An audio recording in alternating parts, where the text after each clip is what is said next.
എനിക്ക് ഈ Christmas season ഭയങ്കര ഇഷ്ടമാണ്. കാരണം എല്ലാം ഒന്ന് സ്ലോ ഡൗൺ ആവുന്ന സമയമാണ്. കുട്ടികൾക്ക് ഹോളിഡേസ് ആണ്. ഓഫീസിലാണെങ്കിൽ വലിയ ടെൻഷനൊന്നുമില്ല. എല്ലാവരും ഹോളിഡേസിന് പോകുന്ന ടൈമാണ്. അപ്പൊ ഈ ടൈമിലാണ് ശരിക്കും നമ്മൾ ഫ്രണ്ട്സ് ആൻഡ് ഫാമിലി ആയിട്ടൊക്കെ നല്ലോണം മീറ്റ് ചെയ്യണതും കുറച്ചൊന്ന് റിലാക്സ് ചെയ്തിട്ട് കുറച്ച് ദിവസം ഉണ്ടെങ്കിലും ആ നല്ലൊരു ബ്രേക്കാണ്. അപ്പൊ ഷംജിത്ത് ഇപ്പം ബിസിനസ് ഒക്കെ ചെയ്യുന്ന ഒരാളാണ്. രാത്രി രാവിലെയും ഫുൾ ഓട്ടാണ്. അങ്ങനെ സ്വിച്ച് ഓഫ് ചെയ്യാൻ അധികം സമയം കിട്ടാറില്ല.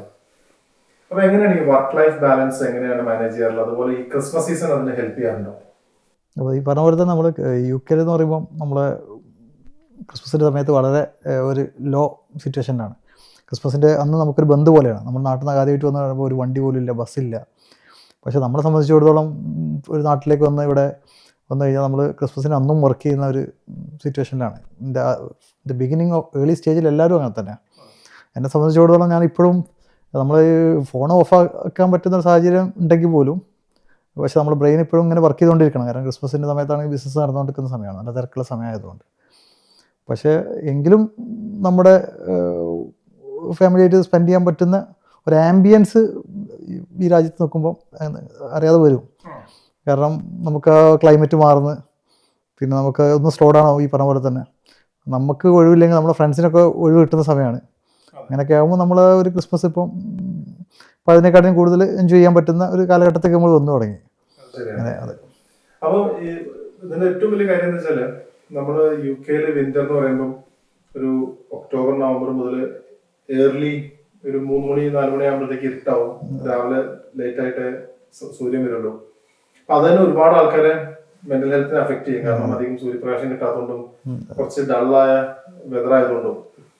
അപ്പം എനിക്ക് അങ്ങനെ ഡൗൺ ആയ സമയത്ത് ഒന്ന് അപ്ലിഫ്റ്റ് ചെയ്യണ സംഭവമാണ് ഈ ക്രിസ്മസ് സീസൺ.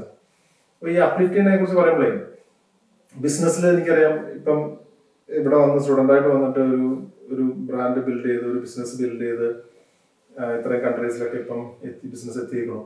അപ്പൊ ഒരുപാട് ബിസിനസ്സിൽ അപ്സ് ആൻഡ് ഡൗൺസ് ഉണ്ടാവും. ചില ദിവസം നല്ലതായിരിക്കും, ഒരു ദിവസം തന്നെ നല്ല സമയം ഉണ്ടാവും, മോശം സമയം ഉണ്ടാവും. അപ്പൊ അതെങ്ങനെയാണ് അത് ഹാൻഡിൽ ചെയ്യുക? കാരണം അത് നമ്മളെ ഹാൻഡിൽ ചെയ്യുന്നതും അതുപോലെ അത് ഫാമിലിയെ അഫക്ട് ചെയ്യുന്നതും ഫ്രണ്ട്സിനെ അഫക്ട് ചെയ്യുന്നതും അതെങ്ങനെയാണ് മാനേജ് ചെയ്യുന്നത്? ഒരു ബിസിനസ്സുകാരെ സംബന്ധിച്ചിടത്തോളം എല്ലാവർക്കും ഏകദേശം ഒരേ മൈൻഡ് സെറ്റ് ആയിരിക്കും. കാരണം ഈ അപ്സ് ആൻഡ് ഡൗൺസ് എന്ന് പറഞ്ഞു കഴിഞ്ഞാൽ രാവിലെ എണീക്കുമ്പോൾ അതാവില്ല നെക്സ്റ്റ് 1 ഹവറിൽ അതെല്ലാവരും ഇപ്പോൾ എനിക്ക് മാത്രമല്ല അതെല്ലാവരും ഫേസ് ചെയ്യുന്നൊരു സംഭവം. അപ്പോൾ അത് നമുക്ക് മാനേജ് ചെയ്തേ പറ്റുള്ളൂ. നമ്മൾ എക്സ്പീരിയൻസ് നമ്മൾ അത് മാനേജ് ചെയ്യാൻ കഴിഞ്ഞാൽ നമുക്ക് ബിസിനസ് അന്ന് ചെയ്യാതിരിക്കുക എന്നുള്ളതാണ്. അതോടെ ബിസിനസ് ഇല്ല. നമ്മൾ കച്ചവടം ചെയ്യുന്ന ആളുകൾക്കൊക്കെ അറിയാവുന്നതാണ്. അപ്പോൾ നമ്മളുമായിട്ട് ഒരു പുതിയ കാര്യമല്ല. പക്ഷേ ഇത് നമ്മൾ ബൈ എക്സ്പീരിയൻസ് നമുക്കിത് മാനേജ് ചെയ്യാവുന്നൊരു കാലഘട്ടം വരും. പക്ഷെ നമ്മളെ കൂടെയുള്ള ആളുകൾ ഇത് അഡ്ജസ്റ്റ് ചെയ്യാനേ പറ്റുള്ളൂ. കാരണം അവരിത് ചെയ്യുന്നില്ലല്ലോ.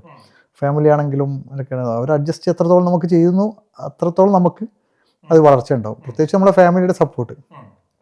ഫാമിലിക്ക് ഈ സംഭവം മനസ്സിലായില്ലെങ്കിൽ ഒരു ബിസിനസ്സുകാരനെ സംബന്ധിച്ചിടത്തോളം അയാൾ in the beginning it self is A failure.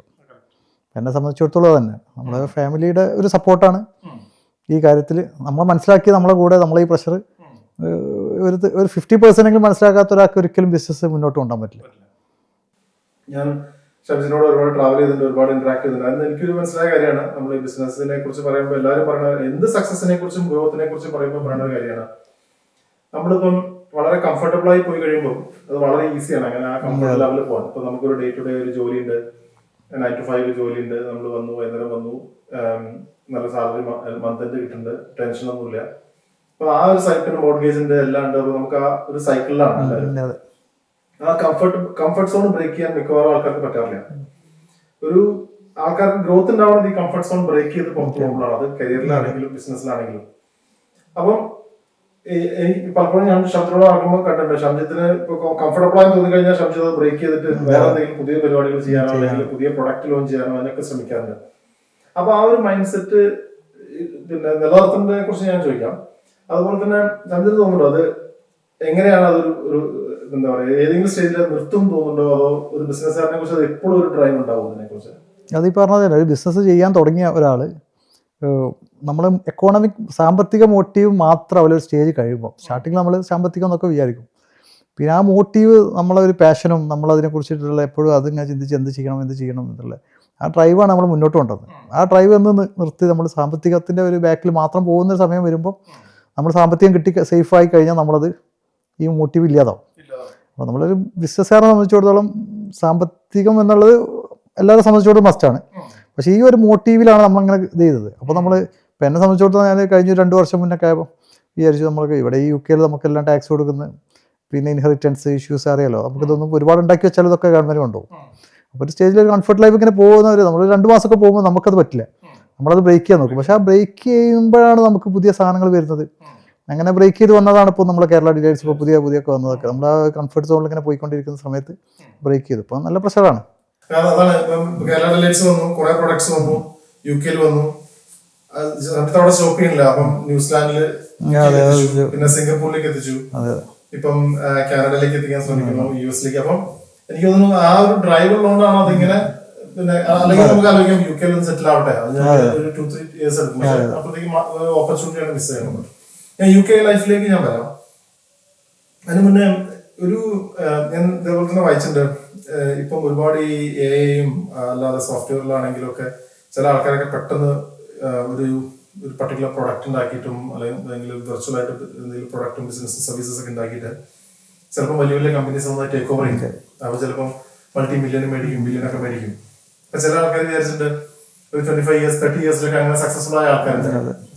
അവര് ഞാൻ റിട്ടയർ ചെയ്യാണ്, ഞാൻ ആ കമ്പനി വിറ്റു, ഞാൻ സ്പെയിനിൽ ഒരു വീട് മേടിച്ചു, ഞാൻ ഇനി ഫുൾ റിലാക്സ് ചെയ്യണം, ഫുൾ ടൈം പാർട്ടി, അങ്ങനത്തെ ഒരു മൈൻഡ് സെറ്റില് ഞാൻ പല റിപ്പോർട്ടുകളും വായിച്ചിട്ടുണ്ട്.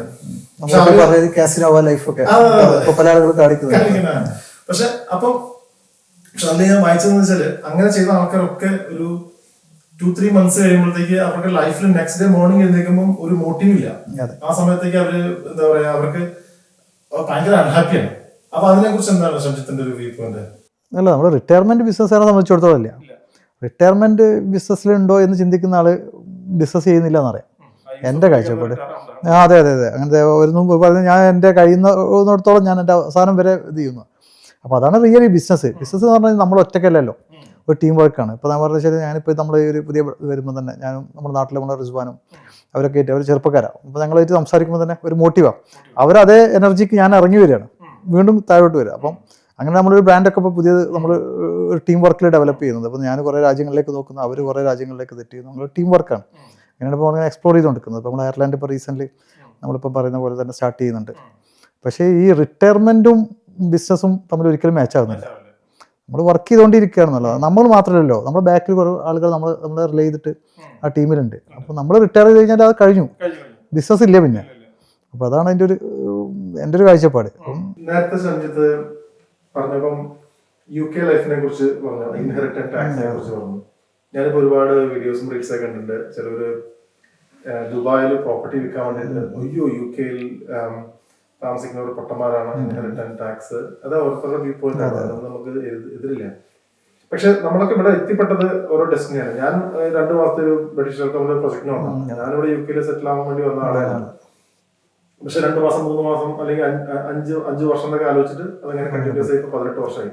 അതുപോലെ തന്നെ എനിക്കറിയാം ഷംജിത്തും ഇവിടെ സ്റ്റുഡന്റ് ആയിട്ട് സെറ്റിലായി. പക്ഷെ എന്തുകൊണ്ടാണ് UK തന്നെ, ഇപ്പൊ ഞാൻ എന്നെ സംബന്ധിച്ചോളം ഞാൻ വളരെ ഹാപ്പിയാണ് UK ലൈഫും വർക്ക് ലൈഫ് ബാലൻസും ഒക്കെ. എന്തുകൊണ്ടാണ് ഷംജിത്ത് എന്താണ് തോന്നിയുള്ളത് UK ലൈഫിനെ കുറിച്ച്? അല്ല, നമ്മൾ ഏത് രാജ്യത്താണെങ്കിലും പിന്നെ നമ്മളിപ്പോൾ UK നമ്മളിപ്പോൾ നിൽക്കുന്നത്. ഞാനൊരു കാര്യം മനസ്സിലാക്കി, നമ്മളൊരു രാജ്യത്ത് നിൽക്കുമ്പോൾ ഇപ്പോൾ നമ്മുടെ ഫ്രണ്ട്സൊക്കെ പറയും നാട്ടിൽ ഭയങ്കര ബെസ്റ്റാണ്, നമ്മൾ പറയുന്നു ഇവിടെ ഹാപ്പിയാണ്. ഇത് നമ്മൾ എത്ര ഒരു വർഷം നാട്ടിൽ നിൽക്കുന്നോ അതിനനുസരിച്ചിട്ടാണ്. പിന്നെ UK ഒരു അഡ്വാൻറ്റേജ് ഞാൻ കാണുന്നത്, നമ്മൾ സാമ്പത്തികം നമുക്ക് ജീവിക്കാനുള്ള പൈസ നമ്മൾ അധ്വാനിച്ചുണ്ടാക്കണം. ഇവിടുത്തെ ഒരു ക്വാളിറ്റി ഓഫ് ലൈഫാണ്. ഇപ്പം ഞാൻ എപ്പോഴും എൻ്റെ ഫ്രണ്ട്സിനോടൊക്കെ പറയില്ല, നമ്മൾ പണി ഇവിടെ വന്ന് ഇവിടുത്തെ ക്വാളിറ്റി ഓഫ് ലൈഫ് ഒന്നും കൂടി ബെറ്ററാണ്. കാരണം എല്ലാ കാര്യങ്ങളും നല്ല ക്ലൈമറ്റാണ്, നമുക്ക് ഫ്രഷ് എയർ ഉണ്ട്, നമ്മളെ ലൈഫ് സ്റ്റൈല് വേണ്ട എല്ലാ കാര്യങ്ങളൊക്കെ എല്ലാം ഉണ്ട്. അപ്പോൾ അത് എക്സ്പ്ലോർ ചെയ്യാൻ വേണ്ടിയിട്ടും കൂടിയാണ് നമ്മൾ ഈ രാജ്യത്തേക്ക് വരുന്നുണ്ടെങ്കിൽ നമുക്ക് പിന്നെ ഈ രാജ്യം ബെസ്റ്റാണ്. നമ്മൾ നാട്ടിലെ പോലെ തന്നെ നിന്ന് ഇപ്പം മിഡിൽ ഈസ്റ്റിലൊക്കെ വന്ന് നമ്മൾ ഇത്ര കോടി ഉണ്ടാക്കി നാട്ടിൽ ഇത്ര സ്ഥലം വാങ്ങുന്നു, ഇത്ര ഏക്കർ വാങ്ങുന്നു, അപ്പോൾ ഒരു പ്രഷർ വേറെ, നമ്മളത് ഇൻവെസ്റ്റ് ചെയ്യുന്നില്ല, അങ്ങനെയൊന്നുമില്ല. നമ്മളെ ക്വാളിറ്റി ഓഫ് ലൈഫ് നല്ല സ്റ്റാൻഡേർഡിൽ നിൽക്കുന്നു, നമ്മളെ ഫാമിലിയായിട്ട് നിൽക്കുന്നു, നമ്മൾ ആ ഒരു അറ്റ്മോസ്ഫിയർ എൻജോയ് ചെയ്യാൻ പറ്റുവാണെങ്കിൽ this country is the best. എനിക്ക് തോന്നിയുള്ള പോയിന്റ് എന്താണെന്ന് വെച്ചാൽ, ഇപ്പൊ എന്നെ സംബന്ധിച്ചോളം വർക്ക് ലൈഫ് ബാലൻസ്, ഞാൻ ഇന്ത്യയിൽ വർക്ക് ചെയ്ത ആളാണ്. എനിക്ക് തിരിച്ചു പോയിട്ട് ഇന്ത്യയിൽ വർക്ക് ചെയ്യാൻ പറ്റുന്ന എനിക്ക് തോന്നുന്നില്ല. ഇപ്പൊ ഒരു അവസരം വന്നപ്പോൾ ഈ വർക്ക് ചെയ്യാന്നുള്ള ഞാൻ പറഞ്ഞു. പക്ഷെ അവിടുത്തെ ഒരു വർക്ക് ലൈഫ് ബാലൻസും അവിടുത്തെ ഒരു വർക്കിംഗ് സ്റ്റൈലും ആൾക്കാരെ ട്രീറ്റ് ചെയ്യുന്ന രീതിയൊന്നും നമ്മളത് അത് നമ്മൾ ഒരുപാട് മാറി. കാരണം ഇവിടെ പേഴ്സണൽ ടൈമിനും എല്ലാത്തിനും ഒരുപാട് വാല്യൂ ഉണ്ട്. നമുക്ക് ഇപ്പൊ ഒരു മീറ്റിംഗിൽ ഞാൻ പറയാം എനിക്ക് 3:30 എനിക്ക് മോനെ അല്ലെങ്കിൽ മോളെ സ്കൂളിൽ നിന്ന് വിളിക്കണം എന്ന് പറഞ്ഞാല് ആർക്കും അതിനകത്തൊരു പ്രശ്നമില്ല. കാരണം അതെല്ലാവരും അക്സെപ്റ്റബിൾ ആണ്. അല്ലെങ്കിൽ ആരും എക്സ്പെക്ട് ചെയ്യുന്നില്ല നമ്മൾ 5 മണിക്ക് ശേഷം വർക്ക് ചെയ്യണമെന്നോ 6 മണിക്ക് ശേഷം വർക്ക് ചെയ്യണം. പക്ഷെ നമ്മൾ അത്യാവശ്യം നമ്മൾ വർക്ക് ചെയ്യും.